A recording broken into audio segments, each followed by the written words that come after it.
saya, Ibu Desmiwati, Sarjana Ekonomi. Baiklah, sebelum kita masuk ke materi, Ibu selalu mengingatkan kembali bahwa kita masih dalam kondisi COVID-19. Maka dari itu kita harus mengikuti anjuran pemerintah, lakukan protokol kesehatan. Nah, adapun protokol kesehatan tersebut, yang pertama, mencuci tangan dengan sabun ketika setelah beraktivitas. Yang kedua, menggunakan masker ketika sedang berpergian. Yang ketiga, menjaga jarak.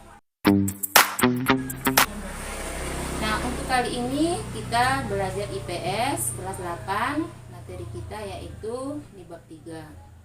Keunggulan dan keterbatasan antar ruang dan pengaruhnya terhadap kegiatan ekonomi, sosial, budaya di Indonesia dan ASEAN.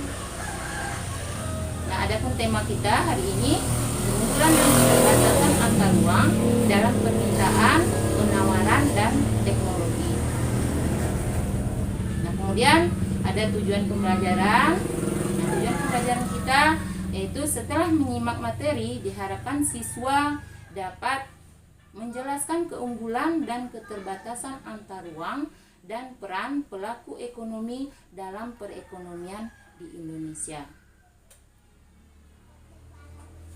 Nah, untuk lebih jelasnya, anak-anak bisa menyimak atau menonton video pembelajaran tentang IPS pada bab 3 sebagai berikut ini.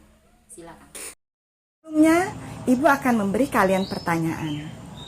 Apakah perilaku konsumsi antara orang di masyarakat kota dengan di desa itu sama atau berbeda? Jelaskan pendapatmu. Ya, konsumsi masyarakat desa dan kota berbeda karena masyarakat di daerah pedesaan atau pegunungan yang pendapatannya rendah, akses jalannya kurang baik, membuat pendistribusian barang atau jasa menjadi kurang lancar. Akibatnya, masyarakat desa atau pegunungan lebih sedikit membeli barang dan jasa. Sedangkan masyarakat kota lebih banyak membeli barang dan jasa karena ditunjang pendapatan yang tinggi dan munculnya pasar-pasar modern seperti supermarket dan hipermarket. Setiap daerah di Indonesia memiliki sumber daya alam yang beraneka ragam. Ada yang memiliki tambang, kelapa sawit, terumbu karang, perikanan, dan lain-lain. Melimpahnya sumber daya alam kemudian dikelola menjadi barang produksi dan ditawarkan di pasar. Sementara, sebuah wilayah juga memiliki keterbatasan untuk memenuhi kebutuhan masyarakatnya. Hal ini menimbulkan permintaan. Permintaan dan penawaran inilah yang kita kenal dengan perdagangan. Produksi suatu daerah berbeda karena keunggulan dan keterbatasan antar ruang yang memang berbeda. Perbedaan ini disebabkan oleh dua hal. Yang pertama, sumber daya alam antara suatu daerah dengan daerah lain berbeda, dan perbedaan yang kedua adalah kemampuan sumber daya manusia untuk menguasai teknologi. Sekarang perhatikan tabel berikut ini tentang potensi sumber daya alam di Indonesia yang menjadi keunggulan di beberapa daerah di pulau-pulau Indonesia. Selanjutnya saya akan bahas tentang pelaku ekonomi. Pelaku ekonomi adalah orang atau lembaga yang melakukan kegiatan ekonomi. Pelaku ekonomi ada 4. Yang pertama, rumah tangga keluarga. Yang kedua, rumah tangga perusahaan. Yang ketiga, rumah tangga pemerintah. Dan keempat, rumah tangga luar negeri. Kita mulai dari rumah tangga keluarga atau rumah tangga konsumen, yaitu kelompok masyarakat yang melakukan kegiatan konsumsi terhadap barang dan jasa untuk memenuhi kebutuhan hidup diri sendiri ataupun keluarga. Berikutnya, rumah tangga perusahaan atau produsen, yaitu pihak yang melakukan kegiatan produksi, menghasilkan barang dan jasa untuk memenuhi kebutuhan orang lain. Berikutnya, rumah tangga pemerintah, yaitu pihak yang bertugas untuk mengatur, mengendalikan, serta mengadakan kontrol terhadap jalannya roda perekonomian. Yang terakhir, rumah tangga luar negeri, yaitu orang atau lembaga yang melakukan kegiatan ekspor dan impor.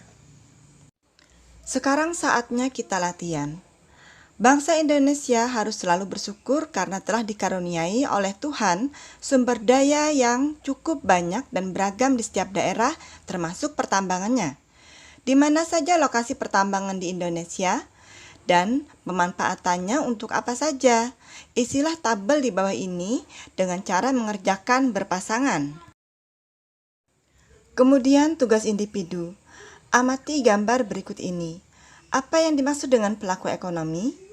Kegiatan apa yang dilakukan oleh pelaku ekonomi pada gambar tersebut? Kerjakan dengan cara mengisi lembar kerja berikut ini. Kalian sudah menyimak materi tadi bukan? Apa saja yang telah kalian pelajari hari ini? Apakah kalian senang mempelajari materi ini? Jangan lupa belajar untuk materi berikutnya tentang peran dari 4 pelaku ekonomi.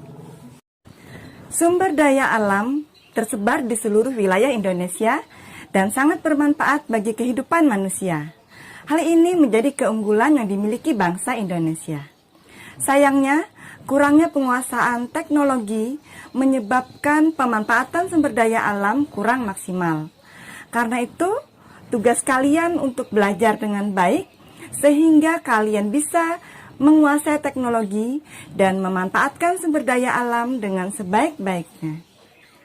Demikianlah materi tentang keunggulan dan keterbatasan antar ruang dalam permintaan, penawaran, dan teknologi. Semoga bermanfaat dan Assalamualaikum warahmatullahi wabarakatuh.